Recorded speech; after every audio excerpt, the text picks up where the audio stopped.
Hey,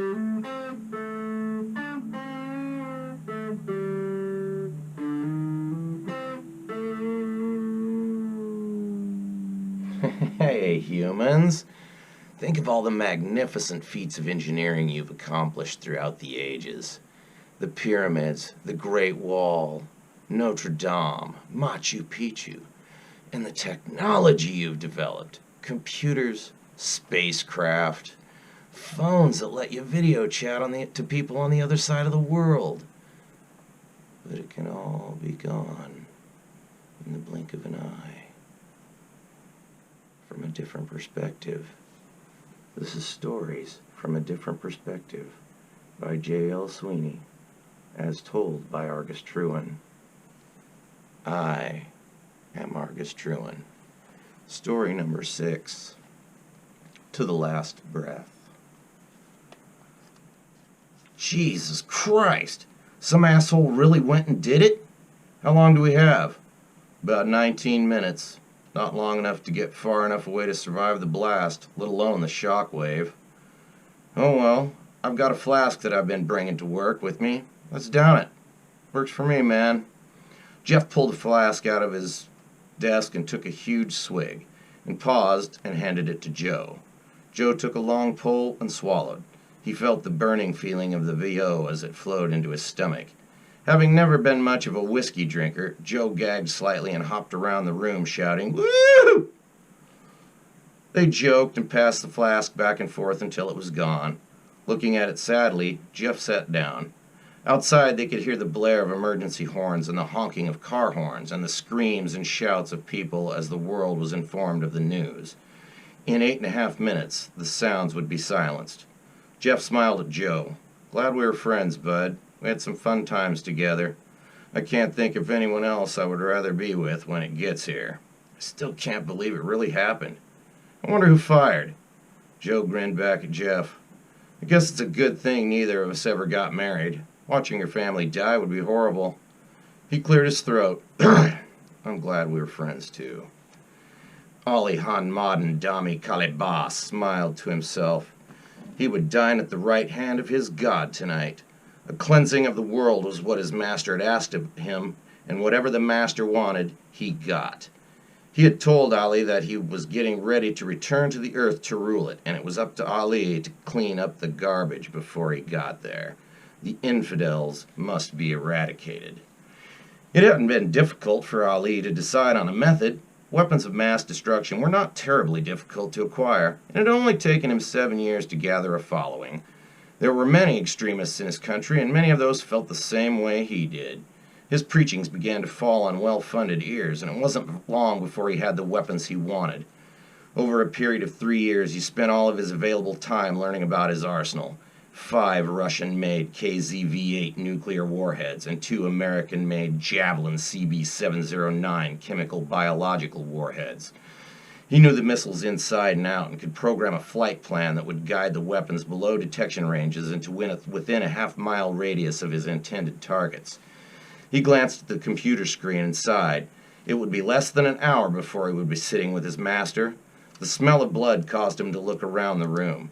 It had spread from the head of each corpse, causing them to look like roses in bloom. Ali's eyes drifted across the bodies, and he felt slightly jealous. This plan had been for him, directly from God. He was annoyed that his soldiers had gotten to enter heaven before him. He thought back 20 minutes to their departure. He had made them form a single file line, and as he had passed by them, he whispered a prayer over each man and woman. Then he shot them between the eyes. Each would be in heaven waiting for him. He was their leader. He should have been first. But he had other, more important obligations to attend to. There had been some that were not faithful. Sami had decided to run, and Raj had pulled a weapon of his own. Ali had laughed as his loyal followers had easily overpowered them. They had been tied, and Ali had sent the rest of his troops to heaven while the faithless watched and begged for mercy. Angry because they had robbed him of the privilege of being first of the newborn to enter, Ali did not say a prayer over either man as he slit their throats. They would pay for their faithlessness for eternity. Looking back at the screen, his heart began to beat rapidly. He could feel it thumping in his chest. The missiles were less than a minute away from detonation. Slow down before you get us killed, Renee whispered through clenched teeth. Eric stepped on the brakes slightly and glared at her. We don't have time to drive safely. We have to be far enough away when those bombs hit. Being high in the mountains should keep us safe, but we have to get there quickly, and driving the speed limit won't get us away in time. Please, just let me drive. Renee looked at the girls in the back seat. She could see the fear in their eyes. Ellen was trying to be strong, but Renee could tell she was on the verge of breaking down.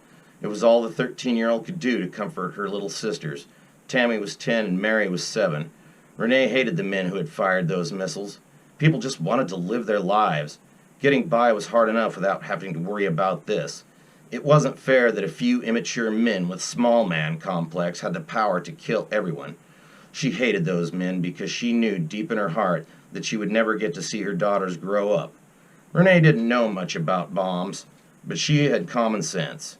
She knew that no matter how far away Eric drove them, they were still going to die from the effects of those horrible weapons. Eric looked at her and smiled. He knew that his family was terrified and that raising his voice wouldn't help matters.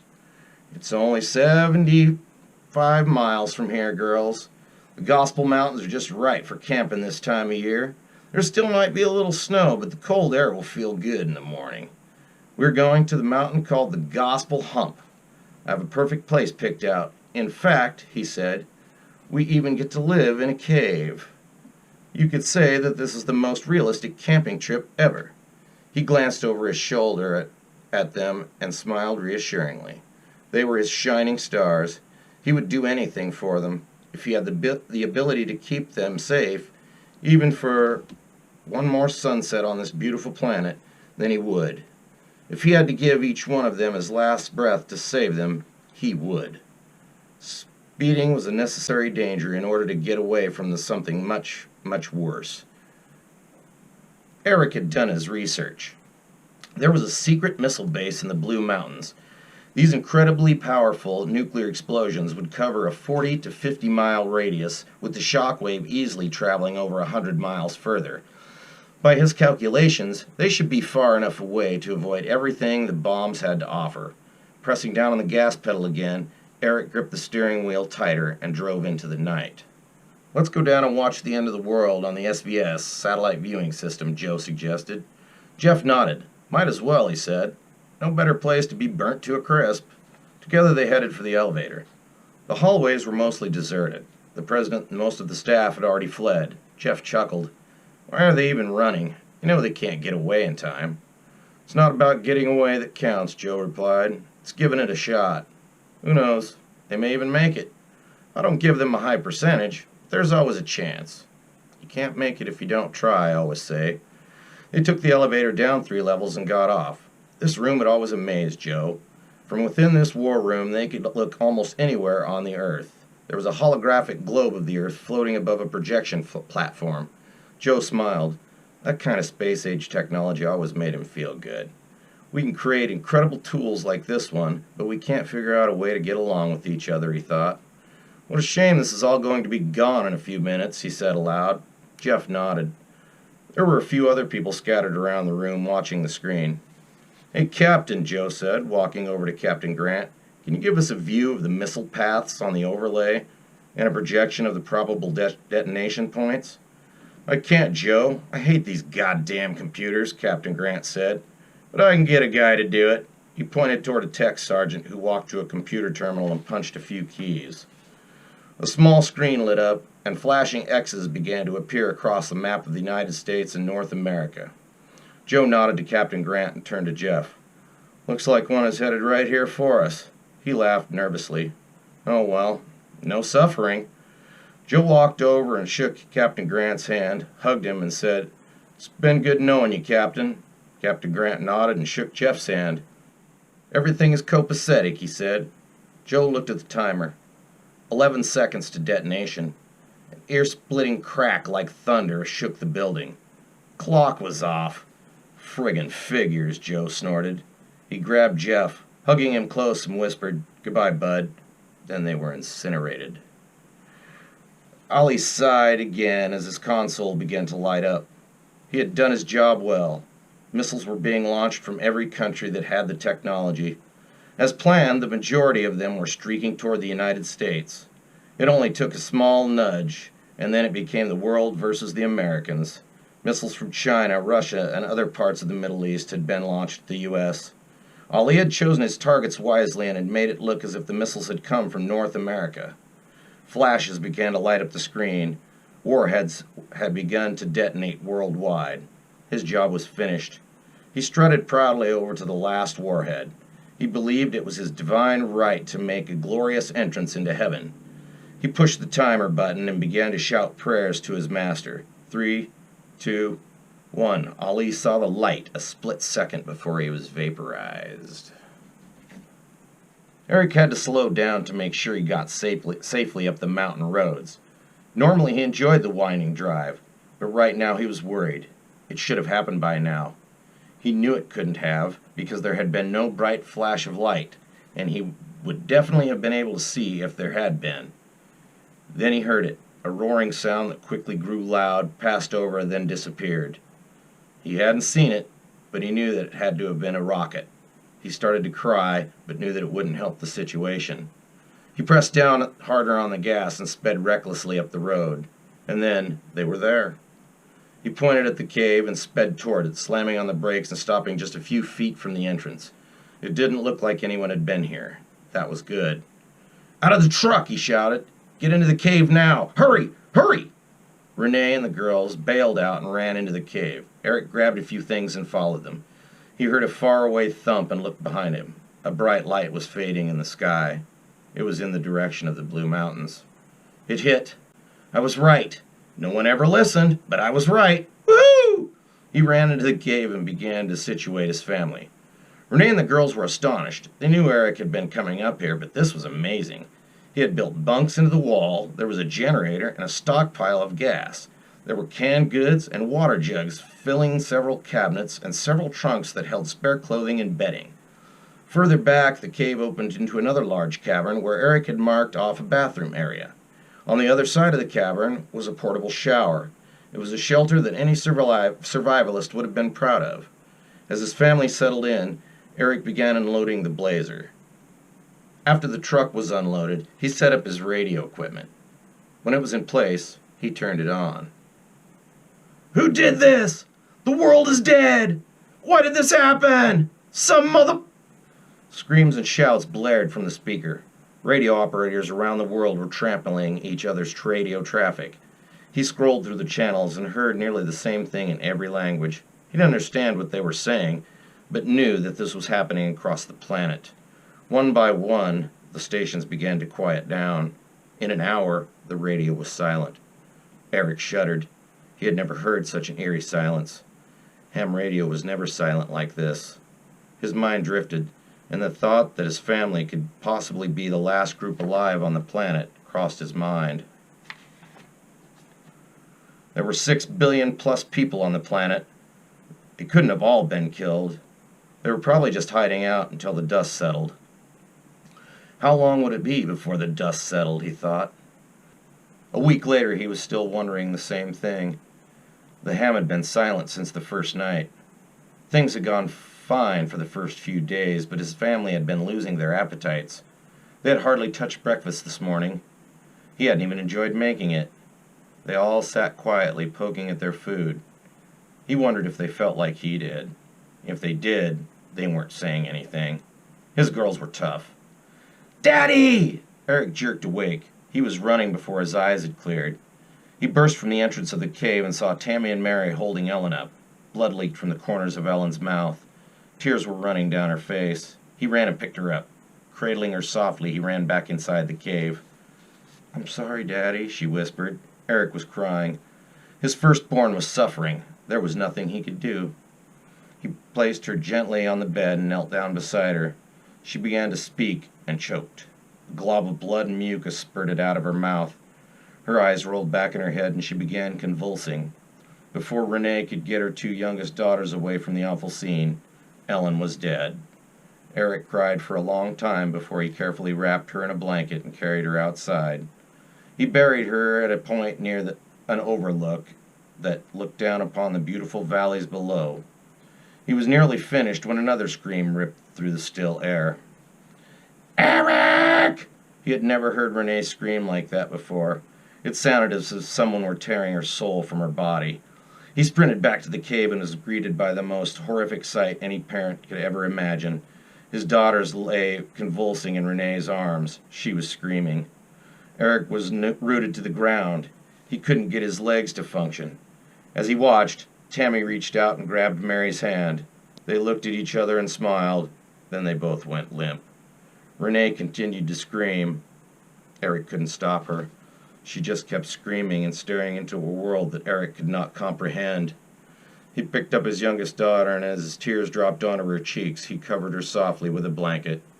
He gently placed her doll under her arm and carried her small, lifeless body out of the cave, intending to bury her near Ellen. When he had finished, he went to get Tammy and noticed that Renee was no longer screaming. She was walking towards the cave entrance, staring into space. Eric paused as she passed him, then he turned to follow her, figuring out her destination too late. She began to run toward the cliff edge. "No!" Eric shouted. He ran as fast as he could, but she had too much of a head start. Renee sprinted to the edge of the cliff and off, never slowing. Eric's heart plunged with her as she disappeared from sight. She didn't even scream on the way down. He walked to the edge and saw her body tangled up in the trees some 100 or so feet below. He knew there was no way he could ever get to her body, so he went back to the cave and finished burying his daughters. He cried for a long time after that. It had been 2 weeks since the first night. Eric stood near the graves of his daughters. He had just finished digging one for himself. "I want to live!" he shouted to the sky, to God. He received no answer and sat down in his grave. It was becoming difficult to breathe. He lay back. His vision started to cloud, and he coughed blood. "I want to live," he said again. His breathing became shallow. Darkness filled his eyesight. He took one long, final deep breath, exhaled, and was still. Eric Ketchers took his last breath 14 days after the end of the world. Even though he didn't know it, he had taken the last human breath on the planet. If Armageddon had any consolation, it was that the human spirit battled to the very end. 61 nuclear and 17 chemical warheads detonated over United States soil. The $48 billion that had been spent on a missile defense system that could have been better put to use funding disease research, education, or some other cause beneficial to mankind had failed. The untested system failed because how can one test something that has only one use and is considered a highly improbable event? There were no major cities or capitals left around the world. Each nuclear power had emptied its arsenal. So much for disarmament. 4 days after Eric died, the last animal, a young female kangaroo, drew her last breath. Of the 330 million people in the United States, less than 1 million survived the initial attack. Of the 8 billion on the planet, less than 4 million survived. Most of those were dead within the first 3 days. No one knew who had done it or why.